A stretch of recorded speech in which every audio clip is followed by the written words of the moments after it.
नमस्कार साथियों, स्वागत है आप सभी का अपने YouTube चैनल पर। आई होप कि आप सभी अच्छे होंगे। हम लोग इस सेशन में बात करने वाले हैं मौर्य साम्राज्य के तृतीय शासक अशोक के बारे में, जिनको अशोक महान के रूप में हम लोग देखते हैं। इनका शासनकाल 273 ईस्वी से लेकर के 232 ईसा पूर्व के बीच में हम लोग देखते हैं।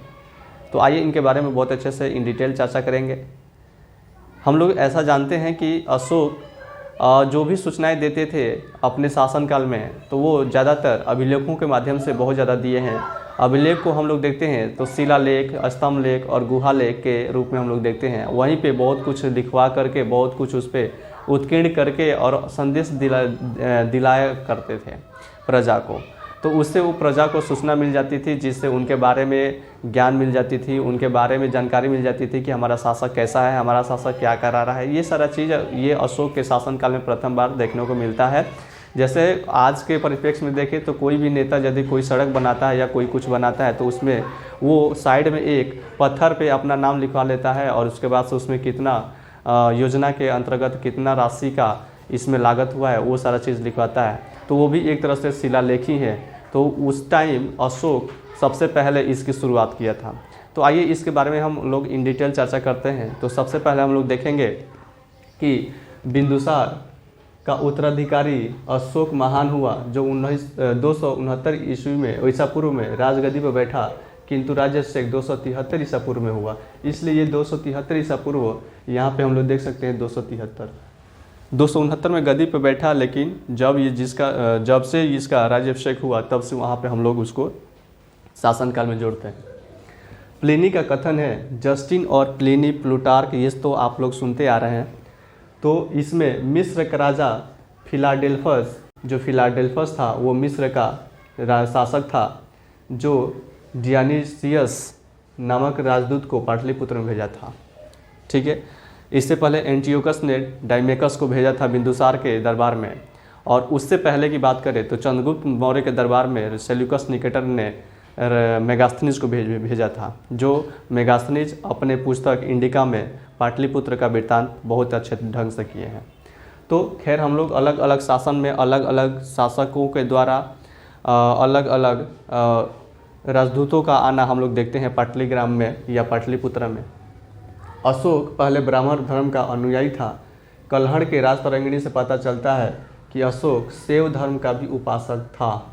ठीक है, राजतरंगिणी जो कल्हड़ ने लिखे हैं, और राजतरंगिणी जो है वो ज़्यादातर श्रीनगर, जम्मू कश्मीर के विवरण के बारे में ये जाना जाता है राजतरंगिणी को। अशोक की माता सुभद्रांगी थी और पिता बिंदुसार, जैसा कि आप लोग जानते हैं।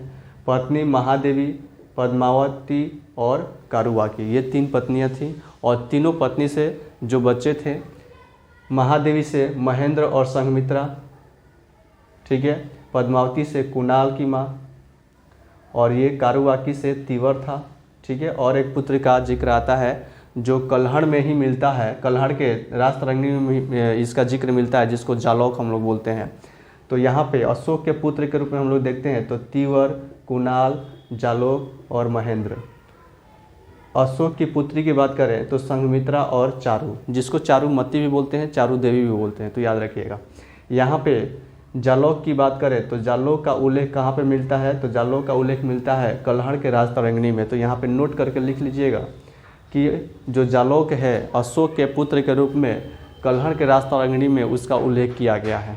ठीक है, यहाँ पे महेंद्र है और अशोक की पुत्री संघमित्रा और चारू। याद रखिएगा, यही महेंद्र है, यही महेंद्र है और यही संघमित्रा है, जिनको अशोक ने धर्म प्रचार के लिए, बौद्ध धर्म की प्रचार के लिए वो श्रीलंका भेजता है। ठीक है, तो ये महेंद्र और संघमित्रा याद रखिएगा, ये बहुत ही इंपॉर्टेंट हो जाते हैं। अशोक के अन्य नाम हम लोग देखते हैं तो अशोक के अन्य नाम के रूप में हम लोग देखते हैं तो अशोक वर्धन, बुद्ध शाक्य, उसके बाद से देवनाम प्रियदर्शी, उसके बाद से प्रियदर्शी, उसके बाद से अशोक। ठीक है, अब हम लोग देखते हैं कौन कैसे किस किस स्रोत के अंतर्गत हम लोग देखते हैं। तो अशोक वर्धन विष्णु पुराण में मिलता है, बुद्ध शाक्य मास्की अभिलेख में मिलता है, उसके बाद से देवनाम प्रियदर्शी, भ्राऊ बैराट, रोमिन देवी अभिलेख, गिरनार अभिलेख, कंधार अभिलेख और महावंश ग्रंथ में मिलता है।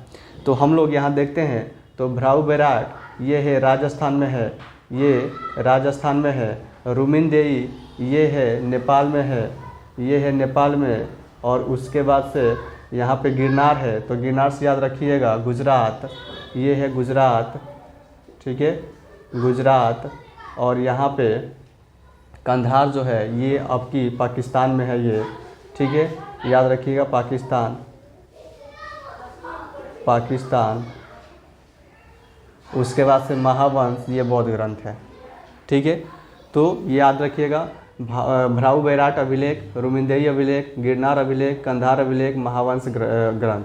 तो भ्राऊ बैराट है वो राजस्थान का अभिलेख है, रुमिनदेई जो नेपाल का है, गिरनार जो गुजरात का है, और कंधार जो पाकिस्तान में आज के देखते हैं, और उसके बाद से महावंश ग्रंथ ये बौद्ध ग्रंथ है।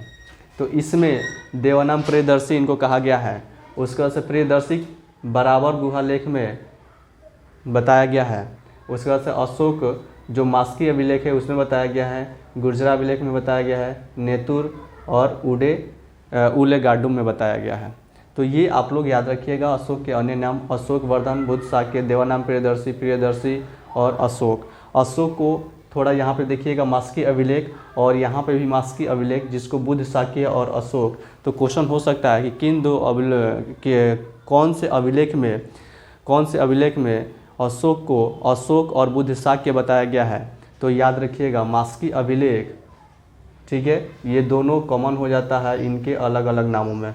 मास्की अभिलेख में अशोक भी बताया गया है, मास्की अभिलेख में बुद्ध शाक्य भी बताया गया है, ठीक है।